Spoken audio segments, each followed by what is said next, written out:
Hello. Hello. Hi. Hi. Welcome to A Couple of Sassholes podcast. I'm Brooklyn Johnson. And I'm Heather Terry. And for anyone who doesn't know, this is our power hour of true crime where we talk about fucked up people doing fucked up shit, usually for fucked up reasons or sometimes for no reasons at all. That's right. We were just sitting over here, speaking of fucked up, talking about how we sit in chairs and stuff. And it's just so, you got your little hoof tucked up. I said, don't give them the milk before the cow. You know what I'm saying? Like they had to buy the cow. You know, there's nothing worse than like you record an episode, you come in here, I'm chitty chatting with my best friend, my other best friends are across from the glass. And I just fucking forget I'm not just talking shit with people. And then I look at the video and I'm like, one, your toes. I see your toes. Yeah. And that's why one toe is hidden. One toe. My set of toes is hidden.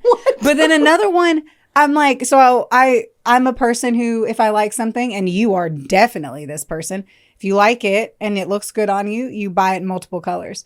So when sometimes we're doing multiple episodes, like today we're recording 2 in one day. Yeah. We're doing quick little wardrobe changes. Man, one of the episodes, I remember checking the cam and I saw it. I was like, all right, cool. That dress didn't show my entire asshole. And then the same dress, different color. I guess it was sitting differently.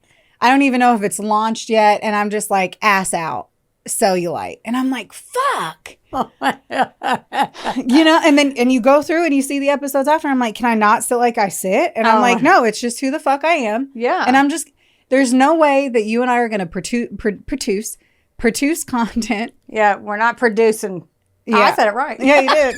We're not producing content and I'm not going to hate myself in it. I mean, it's just the way it is. And I uploaded that, and from one best friend to the other, I must say, ain't nobody looking at your ass and this alleged ghost cellulite that you don't have. Your tits look good. So no one's even going to know you have a bottom half of your body. No. So you're fine. Don't worry about it. That it's like, look at my upper or my lower butt cheek. Oh, no. They're going to look at the butt in the front. Heard. You got a butt on your chest up So there. my apologies if you hate feet and you see my feet on these. Even though we were recording for as long as we've been recording, I still always forget about the on-camera part. I mean, your hooves, they can buy them or no? Okay. I'm always trying to pimp you out for something every time. Like there's just a huge selection of people that are dying to have foot pics from me. Yes. I'll never believe you. DM us if you disagree. I'm asking for it. Bring it on. Great. Listen, I scheme through my life in a good way. And like no one gets hurt, but I just look for benefits of things. So here's the sitch. I have a hot best friend. Everyone thinks so. Look, we're going to talk about it and make you uncomfortable. So why would I not? Because you're married. I can't pimp you out for drinks. Right. So if I can sell your hooves online, I'm going to do it.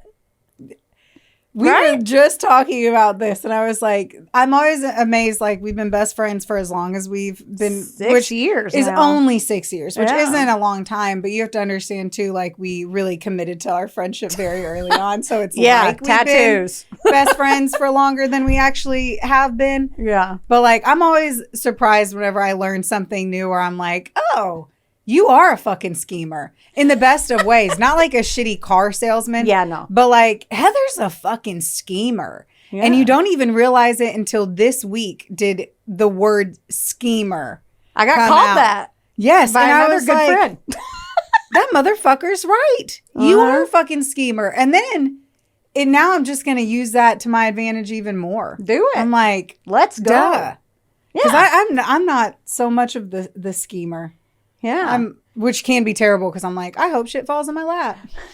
Yeah. I Pretty mean, please. schemer kind of has a negative connotation, but like just trying to see if I can find benefits in every situation. And another reason why you're so good in sales. Yeah. Thanks. You're welcome. We're being very nice to each other today. I'm like, my best friend's hot. I had to do that love voice because Jess is not here and we have a different kind of eye candy today. Drew has actually stepped in behind the glass. So he's watching us through the aquarium window. Yeah. So I had to just say that. But I don't know where I was going with that. I know. I was like, wait, but you were going somewhere with I was going somewhere, but I also have ADHD, so I don't know where. Fuck. And I hate, too, that I lost it in the same breath that you had said it. Man, power couple. Fucking We're a power it. couple. I was talking about Drew being hot, you being hot, and then I was like... And then you thought about Jess, and you're like, oh, she's hot and far away. And it's like... And then I'm like... Wait. Everyone's really pretty. What did you tell me the other day? You said, good thing you're cute and funny. It's true. Dude. Yeah. Oh, man. Do you want me to be cute and funny and tell you a story? I would love. Oh, wait. I want to say one more thing. Oh. It's your antibody. We record early sometimes. It's your 1-year wedding anniversary. It is. And I think that's super cute and I love it. And happy anniversary to you guys. Thank you. And I also, happy anniversary, Travis. I love you. Thanks for 1 year. Yes. And I also love that I, being the matron of honor, because I was the one who packaged up your top tier. The cake. And I've reminded you, because there's a tradition, because you guys aren't, like, I'm more sentimental, and my husband Will's very sappy like me, and I love that. And you have different traditions and sentimental different things. Yeah, I think with us, so me and my husband, we were both married before, and we both did not do the anniversary. Right. thing. And so based off of that, I was like, okay, we're totally going to do the anniversary thing. I didn't do it in my past. It's like I get to do it for the first time. Right. I never realized that there was so there's the traditional and the modern. Never realized that either until you said something in a message. And I was like, what? Traditional or modern? I was like, what? Like the anniversary gifts, like there's one for each year. Right. Yeah. Yeah. And I told Travis I want to do the traditional because you and Will do that. And I always laugh because it's like, that's cute. That you're like, fuck, it's cotton. I got to figure out what cotton is. And I'm like, oh, yeah, you do. What are you going to do? And then now our anniversary is based on like when this is recording versus when this comes out. It is in 3 days. And my gift is not in. Yeah. It's cute though. I hope. I haven't even seen a mock-up of it. Travis, I'm pretty sure his gift came in because something landed in the house. And I'm like, I thought I was going to take it seriously, plan for it, and know in advance. And because this has been the year, like, we are super sentimental and we are super cheesy. Yeah. But we're not when it comes to materialistic things. Right. So, like, I struggled really fucking hard. Yeah. And it's been a hard one. I'm like, listen. Don't forget, watch your video. Thaw your cake. I said, watch your video. You paid money for it. That's what we do every year. I'm like, you don't have to do it. But I always say, this is fun for us. You guys are different, blah, blah. And then I forget. And then she was like, fuck, remind me. Writes down, watch video. I had to put in my calendar, thaw the fucking cake. She's like, well, I don't want to eat. I'm like, listen, thaw your cake. I schlepped that thing all the way from... And you put it in your house? Yes, the cake is going to be consumed to some capacity. So it's really about me. It is. At the end of the day, let's all just accept the fact it's about me. Right. I've been living with that fact since I met you. You are welcome. I cost a little more, but I'm worth it. Well, it's fine because I'm allergic to bananas and you're just drinking your smoothie I can't have. I realize I've been wondering about my banana life, and then I swear we're going to get into this story. But Heather, I met her... a year, barely, like a year and a half before my husband. And you are allergic to bananas. I used to always eat bananas. And then Travis, I was like, what's your issue with bananas? And he's like, he trained for a marathon and he had to eat a lot of bananas when he was training for his marathon. And he goes, so I kind of fucking hate bananas now. And I was like, I have erased bananas from my life. Like you would die of an allergic reaction if I ate one, and that Travis would throw them at the wall. Yeah. Because he fucking hated them so much. And I was like, I will fucking buy bananas. So I've been buying the fucking shit out of bananas. Do it. I've been fucking grinding that shit up in all my protein shakes. Sit them like, do it. Do it like Donkey Kong. What? No? Yep. I will. I'll do it just like Donkey Kong. You should. You know what I'm going to do like Donkey Kong? This story. Fuck yeah. Let's go. Okay. Ray John. No names, couple sources. The rest of them are at the end because we're not going to let the cat out of the bag just yet. Heard? Oh, I got to put my glasses on. This is almost 40. I was like, here we go. And I cleaned them-ish. Perfect. Okay. So today, sources, Wikipedia, Oxygen.com, SteamboatToday.com, the New York Times, and then there's a few different streaming episodes that I watch, but they give it away, so I'll tell you at the end. Ready? Here we go. Gerald Jerry Boggs was born on May 27th, 1941, and he grew up in Steamboat Springs, Colorado. Okay. Doesn't that sound super cute? Yeah, let's go. Okay. He had a normal upbringing, graduated high school in 1959, went on to college at the University of Colorado, and then he enlisted in the Army, served 2 tours in Vietnam. Yes. Wow, this dude sounds like a badass. Yes, right? Everyone loved him. He was easygoing, laid back, literally had no enemies. He owned a successful hardware store called Boggs Hardware with his brother Doug. And so he was like a community figure there. So by 1990, Jerry was 52 years old. He was a bachelor. He loved his life. And at the time, and I'm going to show you a photo of him so you can picture sweet little Jerry. Oh, he's a precious baby angel. Oh my God. I would go in there and buy 1 screw a day. I want that sweatshirt. You want that sweater? It does look cozy as fuck. It does. Yeah. It looks like it's real high quality. Yeah. So, anywhooser, this all changed when a 48-year-old firecracker walked into his hardware store, and she just kept coming in. Jill Coit had just moved to Steamboat Springs from Culver, Indiana, because she wanted to open a bed and breakfast there. They called her vivacious, outgoing. She dressed provocatively for the area, whatever that means. I don't know. That could be a tank top with a push-up bra from Victoria's Secret. Like, I see her ankle. Like, you don't know. Yeah, who knows? Who knows? And she drew attention everywhere she went, including Jerry's attention. That's her. That's not her vivacious outfit, just her face. We're going to keep going. My sources were limited on the actual photos. A few weeks of her coming in, he saw her walking to her nice car, and he was into cars. She was at the grocery store, and he's like, hey, girl, I'm going to shoot my shot. He mustered up the courage and talked to her, and it actually worked. They went out and started dating right after that. Okay. She brought excitement into his life, which ended up in marriage in 7 months later because she found out she was pregnant. Always my favorite when you get married because a bun is in the oven. Right. It's always meant for success. Right. It's going to be good. It's going to be good. It's going to be good. I have confidence. Now, Jerry was actually pretty pumped because he had always wanted a kid. It just never worked out that way. How old was he then? He was 50 and she's 48. In that photo? That was 50? That him? Yes. Yeah. He's prepping the house. He has a nice house and he's prepping it, getting everything ready. And 6 months into the marriage, he finds out some secrets. Oh, no. One huge one is that Jill Coit is already married. Ooh. Mm-hmm. This crushes Jerry and he's like, okay, we got to get this annulled. Like, you're already married to somebody. This is illegal. And she didn't tell me. And he's like, what else is she hiding? And his mind starts racing. He gets really depressed, and starts, yeah. I'm sure. Yeah. He's like, oh my God. And then his family was like, yeah, we've been telling you she's supposedly 6 months pregnant. She's 49 and she's not showing and she's still running around town wearing her little tight dresses. Oh, no. Janet Jackson had a baby at 52. So it's doable. However, no. Yeah, it's also doable at a different time. Yes. Yeah. And so he was all excited. Then he finds that out. He confronts her about it. And she's like, no, you don't know what you're talking about. And she literally just skips town and leaves and goes to Texas. She's like, bye. Poor guy. That sounds fucking devastating. And he's such a sweet baby angel face. So in January of 1992, she reaches out to him. And she's like, hey, I'm in Texas now. We have a baby named Laura. The fuck.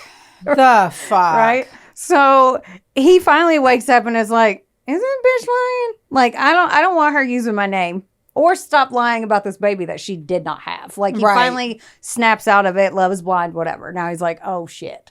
So for 2 years, they prep and wait for a civil lawsuit against her. And the court date is set for October 28th in 1993. In the morning of October 22nd, 1993, Doug, his brother, thought it was weird when Jerry didn't show up for work. Now, because he's 52 and Jerry went back to, after she got out of his life, he went back to a creature of habit. He never missed work. He had a set routine literally every single day. It brought him peace. He even went to the same diner and had the same breakfast every morning. So he would go open the store, go to they called it the Shack. Super cute. When we go to Steamboat, we're going to go this. Okay. But he had eggs, toast, and hash browns every single day. Did he actually get it annulled? Yes. Okay. Ish. Yes. Well, there's no ish. It's either the paperwork was completed or it wasn't completed. That I don't know. Okay. Yet, but I'll dig into it. Assumption, but if she skipped town, then she wouldn't have signed the paperwork and it wouldn't have been done. So yeah. Okay. So his brother's like, what the fuck? So he goes over to his house and the front door was locked, but the kitchen door wasn't. So he went in. This is where he found his brother Jerry in a pool of blood, deceased on the kitchen floor. Aww. I know. And then Doug calls 911 and they determined that Jerry was severely beaten in the head with a shovel and shot 3 times in his torso. The fuck? Right. And Steamboat Springs is like a super touristy, cute town. It's on the smaller side, but they don't have crimes like this. Very rare, especially back then. Dude, our city's big, and not big. We're the 4th largest in Kentucky, which Kentucky once more. But I'm over here like shit fire. If that happened here, I'd be flabbergasted. If any murder happened here that wasn't like a fucking shootout between rival gangs, quote unquote. So yeah, like everybody loved him, so they were all shocked and scared. Oh, by the way, when Doug called 911, he was yelling, "That bitch killed my brother," over and over. And they were like, he was so like mad. He kept saying that bitch killed my brother. And they were like, we don't know who you're talking about. There were no fingerprints, no forced entry, and nothing was missing. So it was just a sad, bloody, sad scene. The cops canvassed the area like they normally do. And one neighbor was out working in her yard. And she saw like 2 shady guys kind of walking around. And then she was like, to the point where it made her so uncomfortable, she went inside. She's like, you guys look suspect. Like, what are you doing? She saw them in the morning and then again in the afternoon. And they were wearing like heavy ass clothes and jackets, which was really weird because it was warm out. Like, so she's like, you look real sketch. The autopsy found that he had 2 circular abrasions on his ear and cheek, but they couldn't figure out what it was. Now, they said that the murder happened on October 21st in the afternoon. And everyone's like, Jill Coit did this. Like, they're all telling him that. He went to the cops, and then he called Doug had called a family friend who was also a private investigator. He didn't wait till his brother had passed. He did this when Jill said she was pregnant.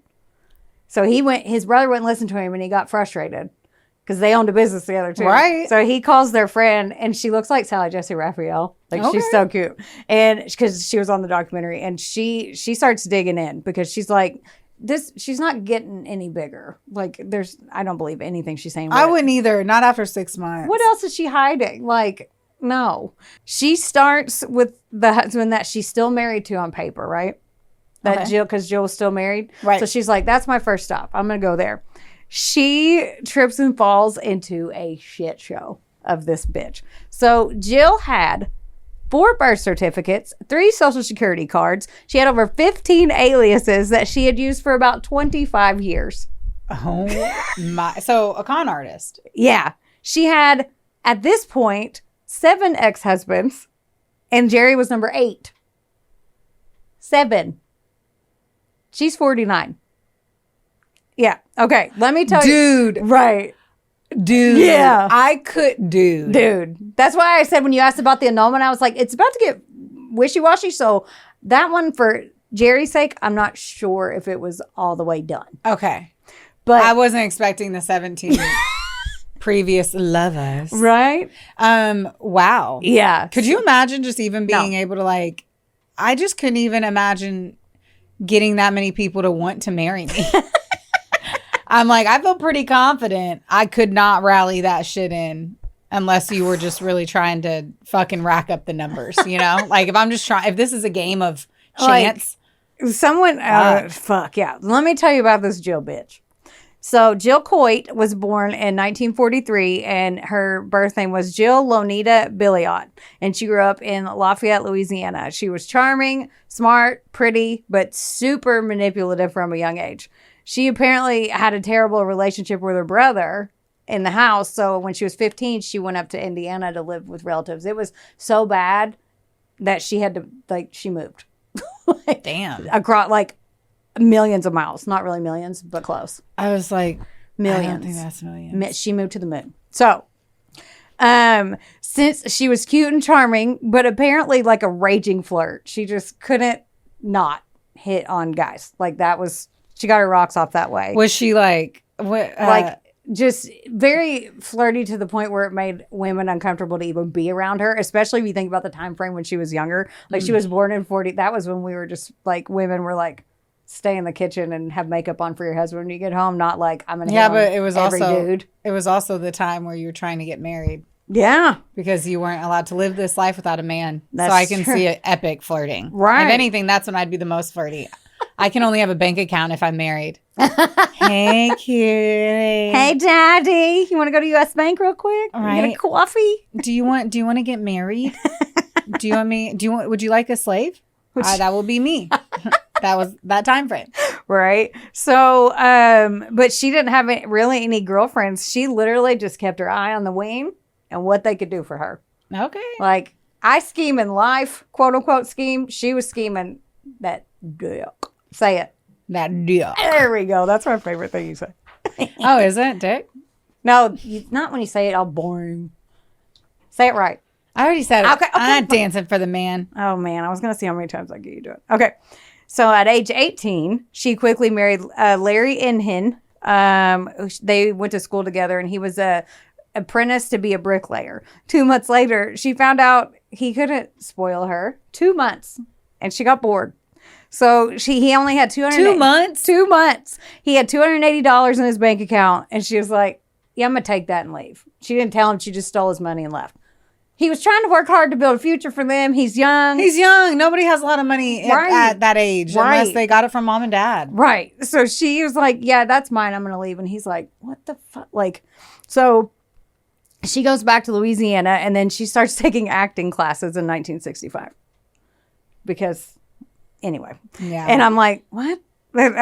So she met and married a man. It makes her easier to deceive everyone. That's the purpose of the... That's true. Yeah, I was like, her point of that is she's a good manipulator. Take classes, and then you'll be even better. I mean, that's very true. So when she was taking classes there, she met and married a man, because, the bitch can't not be married, to Stephen Moore. She popped out a son with him named Seth. Yeah, so husband number 2, kid number 1. A few months later, she got bored. A few months after giving birth? Mm-hmm. Okay. But she hadn't been with him for that long. Of she course. Had been long enough to get pregnant and have a kid. It was like, at least like 9 or 10 months. I don't know the timeline. I'm just guessing because she didn't have a really long track record. But she got bored with him, and she took Seth, and she just moved to Texas. I'm surprised she took the baby. Mm-hmm. She doesn't sound like a person who would take the baby. Exactly. That was my thought also. In 1966, she met a rich-ass guy in his early 20s who was an oil heir named William Coit Jr.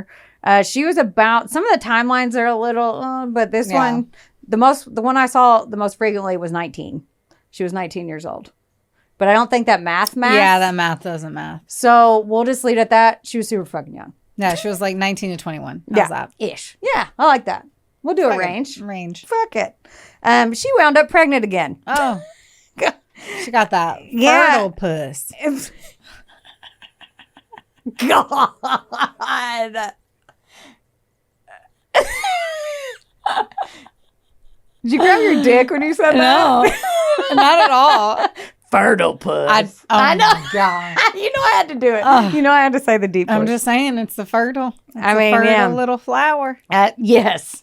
She's pollinating all over around Wayne-town. No, she's getting pollinated. Yeah. Okay.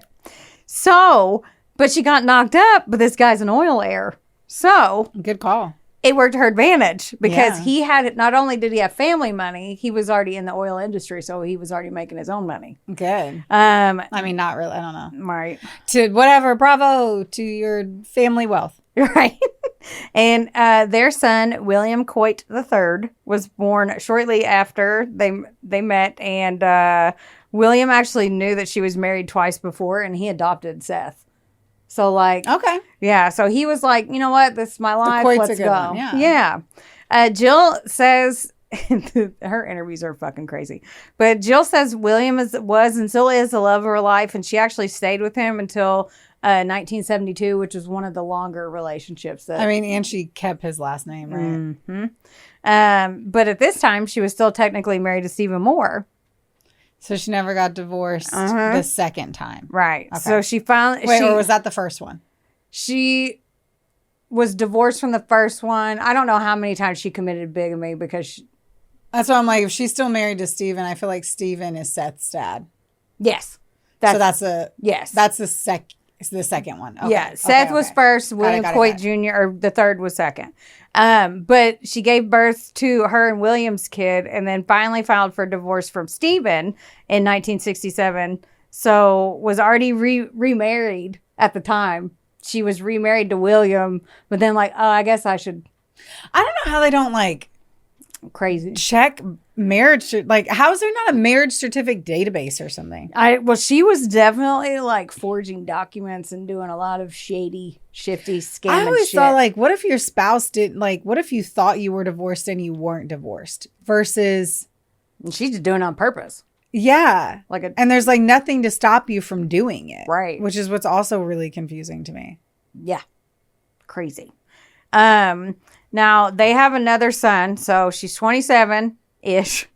She's got 3 kids and a rich oil engineer husband. So life should be good. Yeah. No. Well, usually people with lots of money will find things. She got bored. She started blowing through a shit ton of his money because she didn't have a lot of money. And then she's like, oh, ka-ching. He's traveling a lot for work. She starts slinging her cat around Texas too because she needs male attention. And she's like, my husband's gone. I'm going to spend his money and go fuck everybody else. So. Okay. Yeah. And William finds out and he's like, no. And I'm going to divorce you. So you're not doing that. You spend too much money. You're fucking all the dudes. No. And they go through it. What do people think? Like that you're just going to be like, you know what? Yeah, spend my money. Yeah. Fuck the neighbor. Right. Fuck the guy at Walmart. Fuck them all. Right. Like, I know. And he's like, I'm a dude and it's my money. Yeah. So like, I'll just get someone else's money. Yeah. And I couldn't find, like, I showed him on the show and I tried to take a picture of my phone because I couldn't find a picture of William Coit Jr. online, but he's an attractive dude with money and power. Yeah, like, he just needs the money. He doesn't even need to be cute. He don't need her. Right. No. He just needs he got the money, he's got the power, he can have whoever he wants. You're right. So they began divorce proceedings and went through a terrible custody battle because again, she had one of his kids or she's got 3 kids and he adopted the other ones. He wanted the kids. Sadly, 3 weeks before the divorce to William was going to be finalized, they found him dead in his home.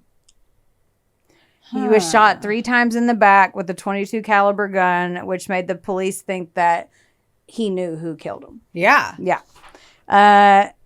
His would-be ex-wife, Jill, but it never went through because he passed away first, ran off to New Orleans, hired an expensive ass attorney with his money, by the way, and checked herself into a psych ward. So she ran away from Texas and was like, you know what? This bitch. Yeah. This would prevent her from being extradited back to Texas and kept the cops away from her because she was being treated. So they couldn't connect her. She can't live there. Yeah, but they couldn't connect her beyond a reasonable doubt, though, which sucks. So technically, to this day, it's still unsolved. But, like, everybody knows without... Right. Yeah. But still no justice for his family. Right. And Jill stayed there for a whole year. And then when she was like, she lived there. She was there at the psych ward for a year. And then she waited for the dust to settle a little bit. She took her 3 boys, and they moved to California for a fresh start. So she's off again. Golly. When she got there, she met an older man in his 90s named Bruce Johansson. Now, this was like Anna Nicole, but like no sexy time from what I read. Sorry, she had 3 sons? I thought she only had 2. Seth and the one with Will. She had 2 with him. Okay. Yeah. It's hard to. I'm sorry. Dude, it's fine. This one, when I was I'm trying really hard. Oh, no. You're like facing me. You're into it. I feel it. Yeah, like, I'm trying. Yeah. It's going to be. 7 husbands is confusing. It's going to. Yeah. And so, like, Anna Nicole, no sexy time that I read, but a splendid daddy, if you will. So he ended up being her real daddy, though, because she's like in her 50s now or something, and he got her to legally adopt her. So she meets this guy in his 90s, charms her way into his life, and is like, you're going to be my dad. So he adopted her. Like, what? I know. Dude. I know. And I don't feel like you're telling me real shit. I feel like this is make-believe. I just, at the end, I'm like, April Fools. Look, how annoying would that be? I'd punch you in the tit. You punch me in the tit? I would punch you in the tit. Oh, God. Okay, well, it's real, sadly. That's so... So... What the fuck?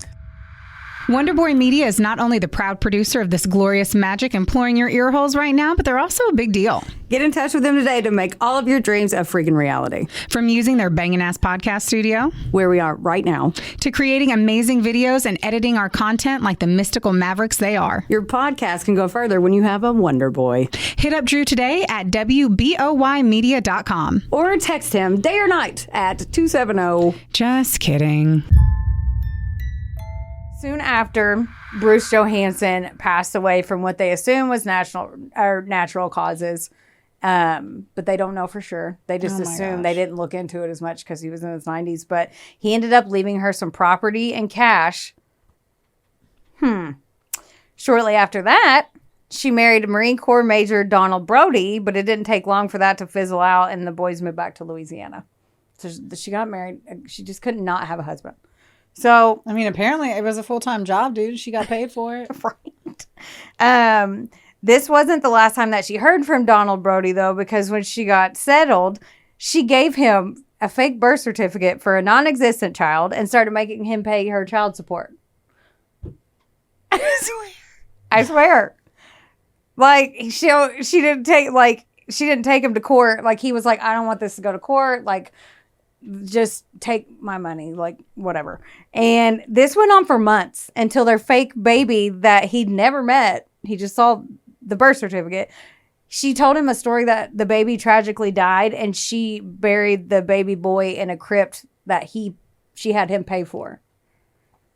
By the way, they did buy that. She actually bought it, and they opened it. No baby. Oh, my God. Yeah. So, there's no baby. So, 4 divorces. How did she? Right. All of this is crazy. Okay. Yeah.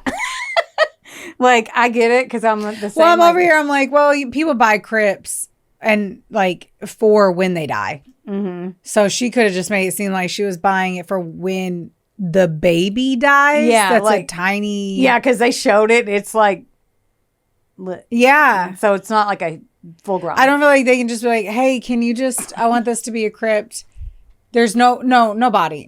We don't. Not yet, but, you know. It's a baby, but it's a baby. And be like, right. I'm just assuming. Right. I don't understand. I don't understand that. Yes. So now she's got 4 divorces under her belt, and she marries husband number 5 in 1976. Guess who this one is? Louis DeRosa. I wouldn't have guessed him. You didn't. Why would you not guess him? I don't know. You told me to guess, and Lewis was not the one I was going to pick.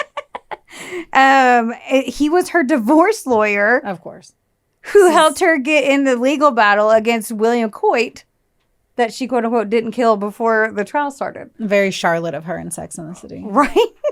Now this was on again, off again. They got married remarried and separated 3 different times. They got remarried 3 different times. And he's a divorce attorney. Uh-huh. He's really good at everything. Right? And during one of their Ross and Rachel breaks in 1978, she married Eldon Metzger. The fuck? Does she realize that she can date and not get married? I know. So she moved back to Indiana, and she had bought a farm with her one of her swindled money. And Eldon was actually her neighbor. He's one of the few who didn't put up with her bullshit, though. He's like, no, you're not getting my money. And like, yeah, I'm not going to listen to whatever the fuck this is. I don't trust you. No, like, I don't know if she has like beer flavored nipples or what. Like, what?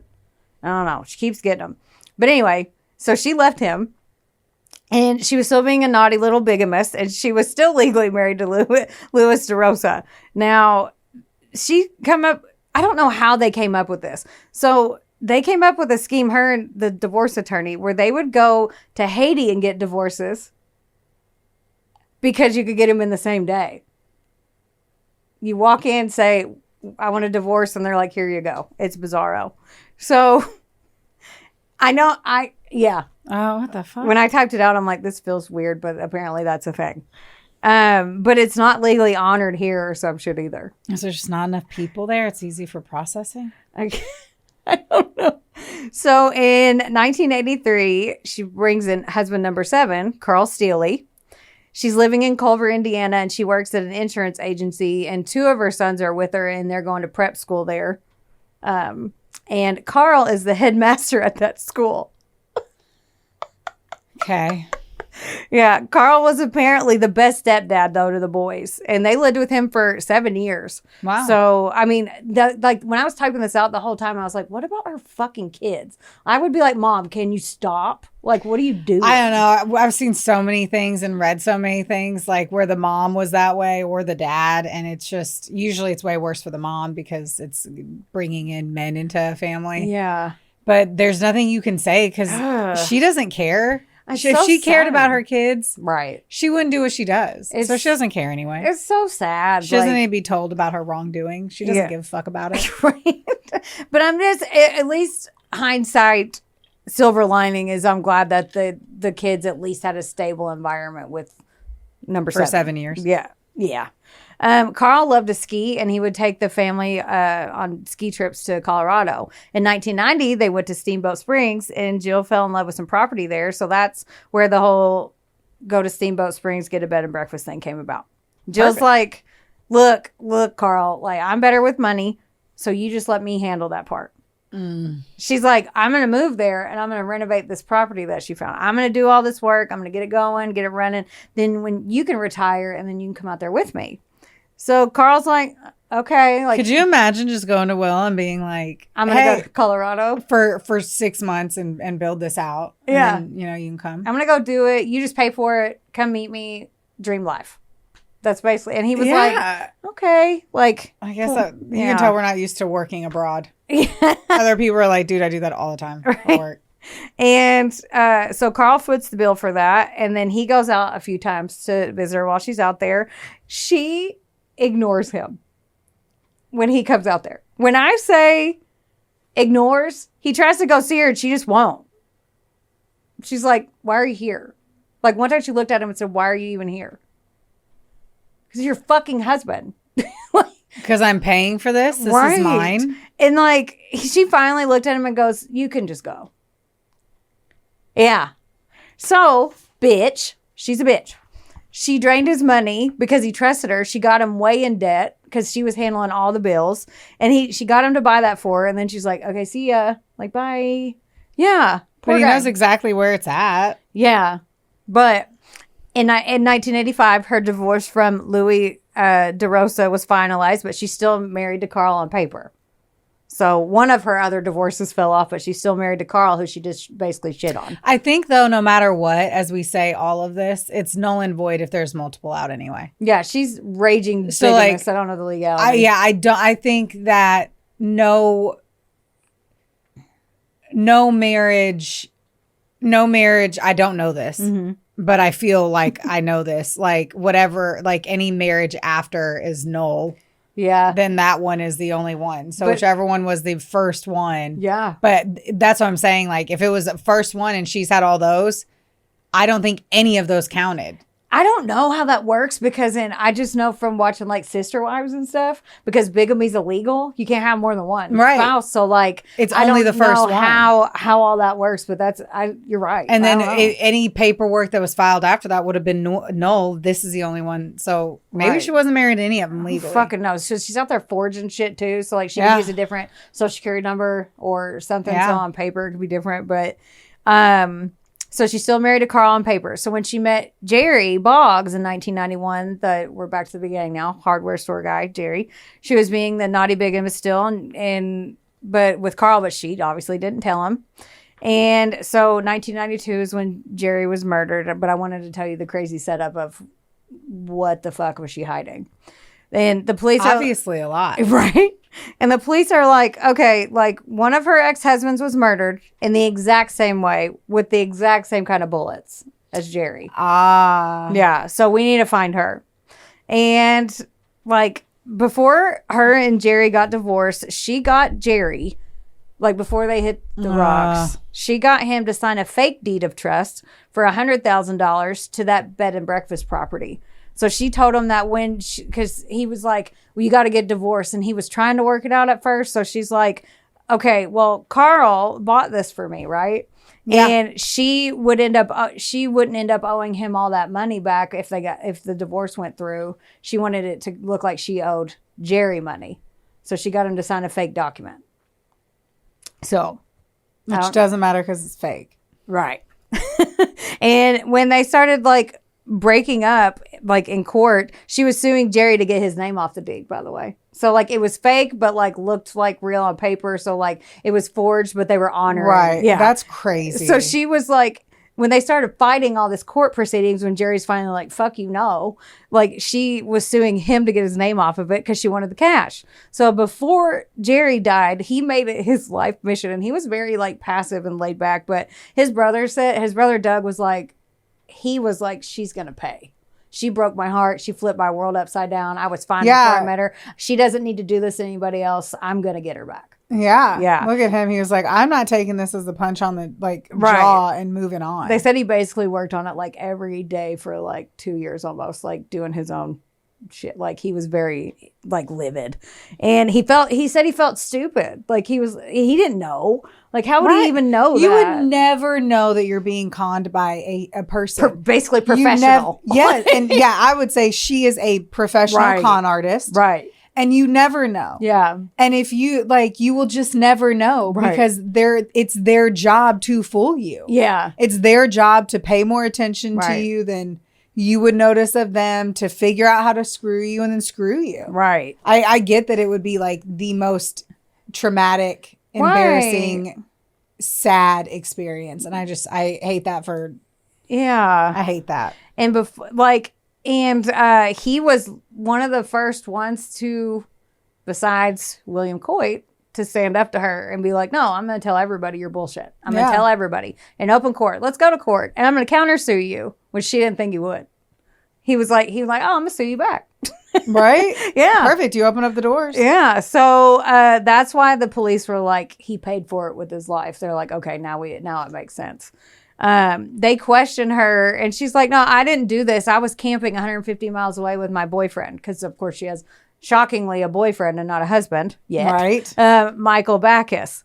Now they checked it out. And at that campsite, you're more of an avid camper than me. Like toss it at me. Yeah. So at this one, I guess you pay like back then it was like $4 and you put the form in a slot and then you get your spot, right? So there's like a self check-in. Yep. So yes, that's dispersed camping. Any of those places. Okay. There's, and I mean, I'm sure it can be other places in dispersed, but that's usually a dispersed camping environment. You go up, honor system, essentially. I didn't even type it in. I was like, there's no like time permit for it. Like you just have to be out by a certain day, depending on how you pay, and you drop a fucking money envelope in. Got it. Okay. So no evidence that you were there. There's no evidence besides you putting cash in a name, maybe in a thing. Okay, got it. I was curious about that, and I'm like, evidence. I'm not even going to Google And they don't have cameras. Like they wouldn't have back then, especially and they don't. They don't now. In the Yeah. It's just an honor system. I was like, I'm not even going to look into it and waste my brain power because it's already in your brain. So that's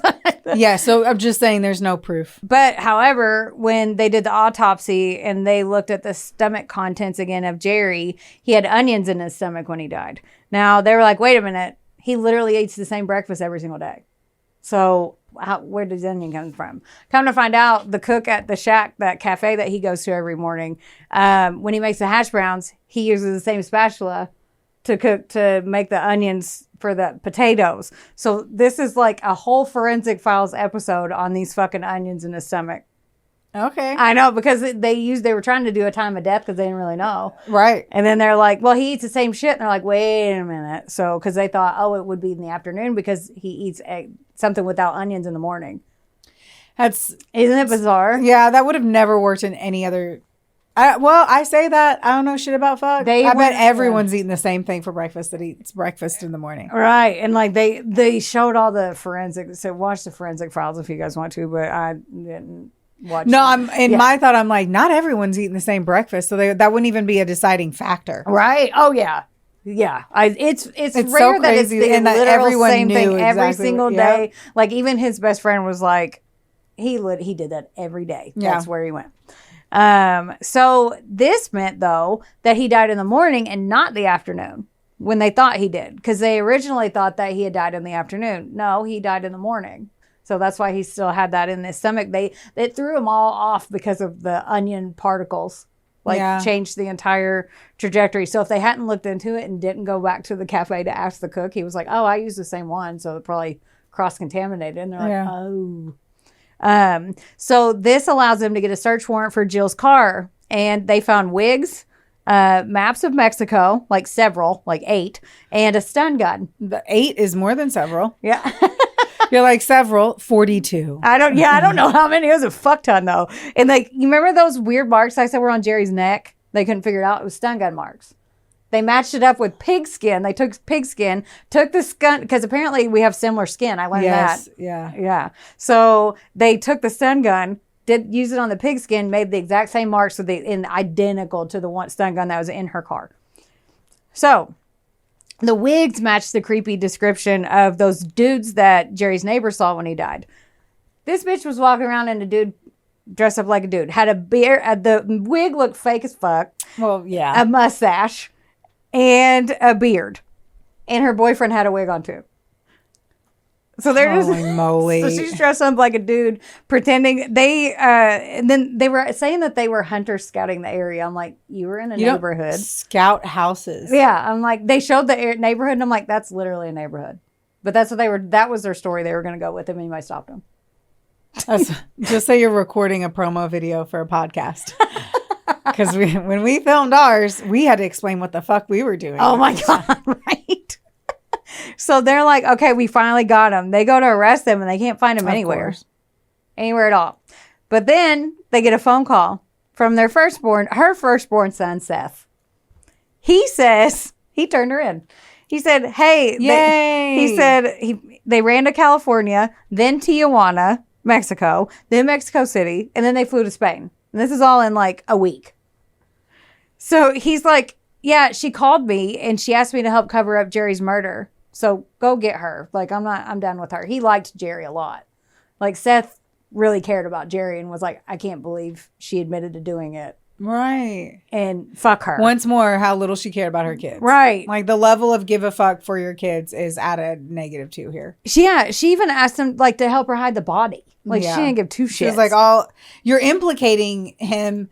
The second you do that, you're forcing your son to go to jail for fucking 10 to 20 years. I never even connected that. Yeah, that's the first thing you did. The second she brought in her son, he's now going to go to jail. And even if he doesn't help her, he still has to think about it and live with it. Like, he cared about Jerry. I mean, his life's ruined. Everyone fucking loves Jerry. Right. So he finally got over it and was like, oh, you can't find my mom? Let me tell you about where my mom is and her little boyfriend. Oh. So Jill was only in Spain a week. She ran out of money. Of all the places in the world to come back to, she comes back to Steamboat Springs. She was, I can't. What the fuck? I know. Like, go somewhere else. So she was wearing that man disguise that was terrible, driving her same car. So they already searched her car. They knew what car she had. And she was still, like, even the private investigator was like, who did she think she was fooling? You could clearly tell it was her car. It's not a big town. The cops already knew what car you had. They're looking for you. And you're like, no, I'm a guy. Look at this mustache. I have a mustache. I'm a man.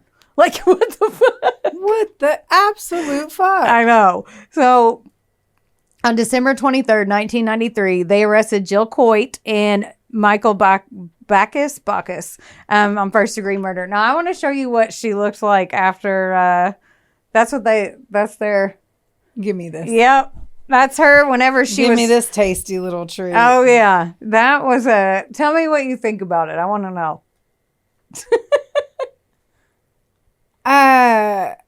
It's upsetting. It's upsetting. You can make fun of them. They're asshole murderers. No, I mean,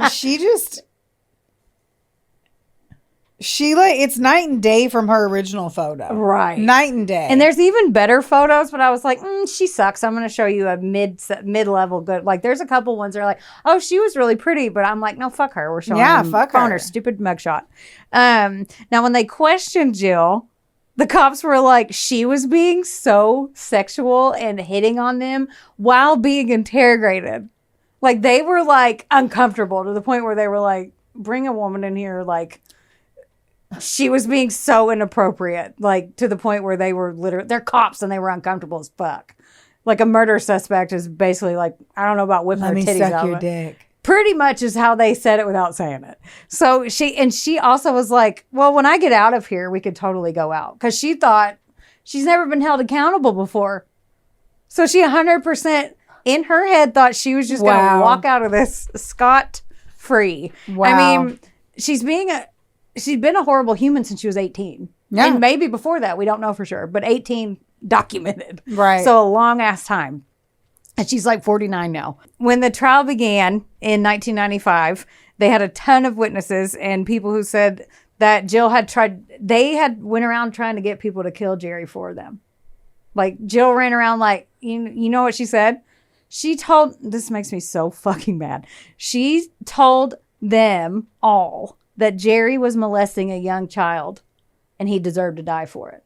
What the absolute fuck? So she even like was up. And this whole time he thinks she's like, I mean, for a portion of it. Yeah. Yeah. So she's running around telling everybody he's Chester the molester and he's just out here thinking he's going to be a dad with some lady. Hot number. Right. That he's married to. Yeah. I know. It's so frustrating. When no one took the bait after months of trying, because months.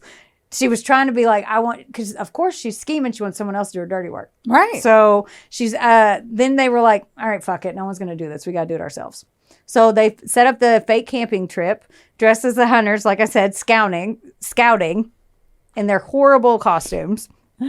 And then they waited for Jerry in his house because, like clockwork, he did everything the same. They knew exactly when he was going to come home, so they just made sure that his door would be unlocked, his back door. Ah. Yeah. She used a stun gun. She hit Jerry with a shovel, and then they shot him 3 times and ran.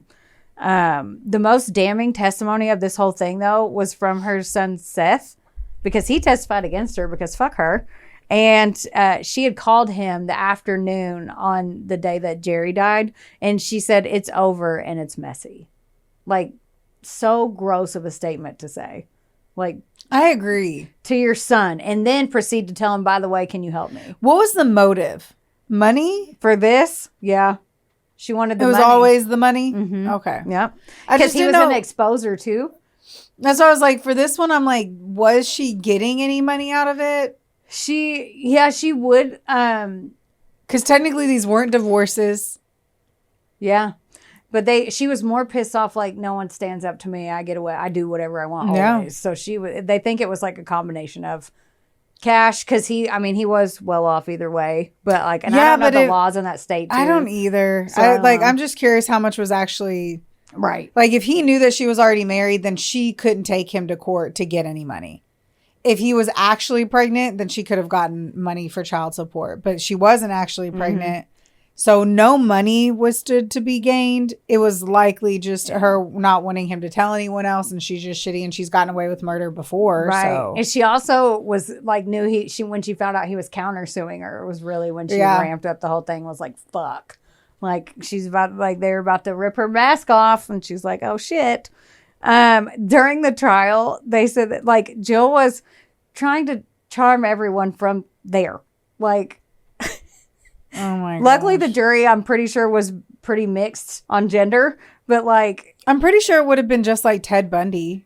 Yeah. On trial was just as and people were laughing and joking with him, and he was like watching it now. We're like, skeezy fuck. Yeah. And creepy. She said that she was flipping her hair. She was looking very confident and poised. She would like every time. Did you see that anywhere? Yeah. What was it on? I'll at the end. You dropped the. I put the sources up there. Smart. I need to do that. I'm like, because I want to see it. Oh, and then they also do, and I'll tell you in a second. So I'll tell you that anyway. Okay. When they were talking, like, people would testify, right? Even her own son. She was like, nope. Like, she was so in denial about it. She would literally like flip her hair at the jury and giggle and stuff. And then like her son gets up there and she's like, no. And then Michael Backus was just, during his trial, he just sat there, and they said that one guy laughed because he wrote a book about the whole story. Yeah. And he laughed. He was like, his brother Doug even goes, he just sat there like a whip pup. He just sat there with his head, held his tongue down. And like, she was just like, I'm getting out. Like, she literally thought she was just going to go home. They both got they both were found guilty on first-degree murder and conspiracy to commit murder. They both got life sentences for the murder of Jerry Boggs and plus 48 years and then $1 million fine. So 9 husbands, 11 marriages, 1 convicted murder, and probably more. She was finally thrown in prison. Fucking A. I know. There's the book I was talking about. It's called Charmed to Death by Stephen Singular. How would you say that? Singular? It's singular. It's spelled like, yeah. Singular. Yeah. But that's in like way more detail. And then there's also a TV movie. You mean that book is in more detail than your pages? I mean, my reporting is 10 pages. And it's in way more detail. The book is like way more than 10 pages. It's like really good. Yeah. It's like I assume. I don't know if I read it, but it has more details. God, no shit. I know. I typed this at 6 a.m. So dude, I get it. Yeah. Okay, so there's a made-for-TV movie called The Legacy of Sin, the William Coit story that I want to watch because it's from the viewpoint of the son, William Coit III, and not her. And Neil Patrick Harris plays her son on that. Oh. So very interesting take. There's also a ton of shows, but the one that you gotta watch, you have to watch this. This is an interview, one of the first interviews that she did, and it's on American Justice, and it's her from jail. She's still saying she's innocent. It is fucking crazy. She's also like, she's looking for male attention. She starts the interview on American Justice, and American Justice. Yes, and she starts the interview by reading a statement that she wrote, because that's what all interviews. She's like, reads it, and she's like, I am not innocent, or I am not guilty of this crime, blah, blah, blah, blah, blah. She's still looking for male attention, by the way, and she laughs about it. I just love men. Yeah, we get it. We're aware that you love men, you hoe bag. So golly, she starts putting ads from jail for fellas in there and says she says she just wants male companionship. She's like, I just want friendship, because none of the women, like, she said she doesn't know how to relate to women. Yeah, because become a lesbian, honey. You'll figure it out. Honey, go the rest of your life without dick that you love so much. Don't worry, you'll find something else you like in there. I guarantee it, honey. It's fine. Just stay the course. I mean, you'll find your way. You will find your way. So she starts putting these ads in there, and she also reads a statement on this show, and apparently has put this out in the universe. She's offering a $50,000 reward for anyone who can prove her innocence. Of course. Where you got the money? What is that going to be in them soups? Here's my commissary. 50,000 in ramen. What the I don't fuck? know. Did she get to keep any of her money? I don't think so, because she got fined $1 million.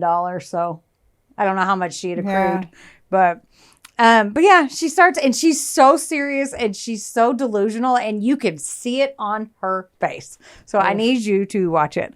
But the one that I liked the most, though, was season 1, episode 5, called The Black Widow Murders on Peacock.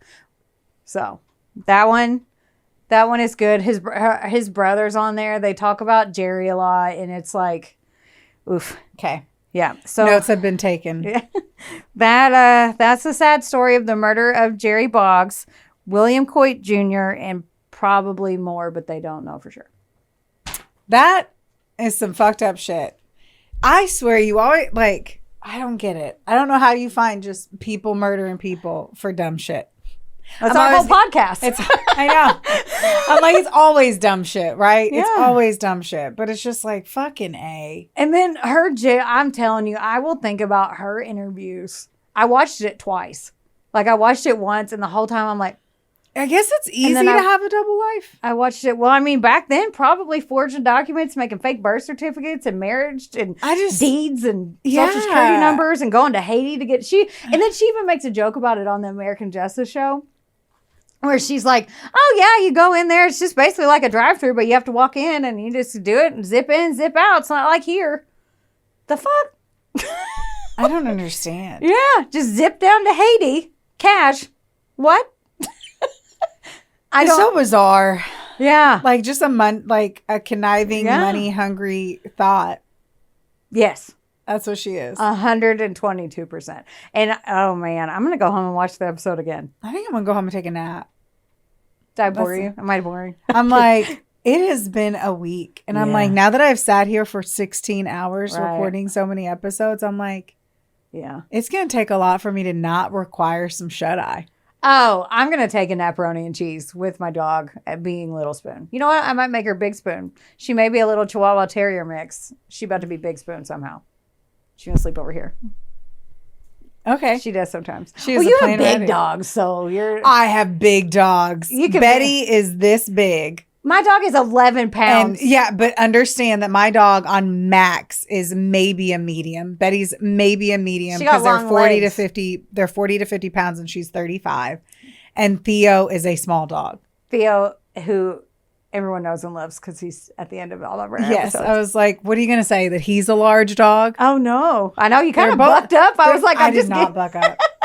Heather, because she'll be like, you just bucked up. I was like, bitch, you have yet to see me truly buck the fuck up.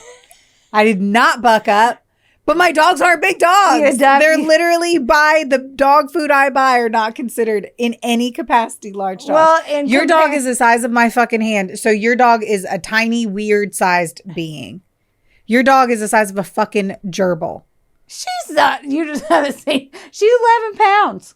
She's big. I can hold her like this. A bunny, then. She's the size of a bunny. Yeah, that's valid. Actually, there's bunnies that are bigger than her in the backyard because they play together. Anyway.